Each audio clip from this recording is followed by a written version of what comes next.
Ce qu'il faut naturellement dire, alors là je soulignerai tout de suite que pour moi Schweitzer c'est un des grands mystiques qui s'inscrit dans les grands hommes qui ont pratiqué l'imitation de Jésus-Christ.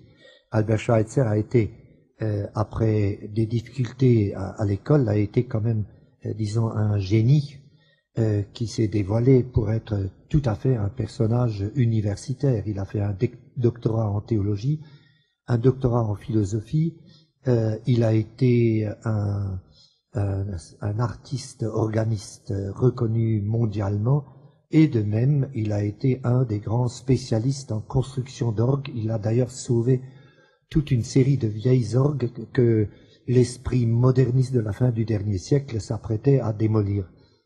Et alors, donc c'est un esprit tout à fait complet. Oui, mais pour finir ce que je viens de dire, c'est que à l'âge de 21 ans déjà, il décide, quand j'aurai 30 ans, j'arrêterai toute cette vie un peu artificielle qu'est la vie universitaire et je consacrerai ma vie aux plus pauvres.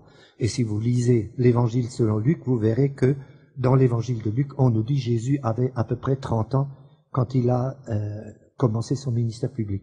C'est là que j'essaye de montrer à tous mes visiteurs là-bas qu'il y a chez lui une recherche d'imitation de Jésus. Vous pensez que justement cet âge de 30 ans qu'il a choisi pour démarrer son ministère auprès des plus pauvres, c'est à cause de le moment où Jésus a commencé son ministère public? J'en suis persuadé. D'ailleurs, on peut, je crois que les dimensions de notre entrevue ne le permettent pas, mais on pourrait montrer bien des domaines où il est tout à fait patent que Schweitzer a cherché à imiter Jésus. Le fait de soigner des malades, le fait d'aller vers l'étranger, et bien d'autres choses. C'est typiquement une recherche d'imitation de Jésus-Christ. Et le terme qui vous est venu à l'esprit en premier pour parler d'Albert Schweitzer, c'est le terme de mystique. C'est pourtant pas le terme le plus courant. Pas du tout, je le sais, et c'est pour ça que j'insiste.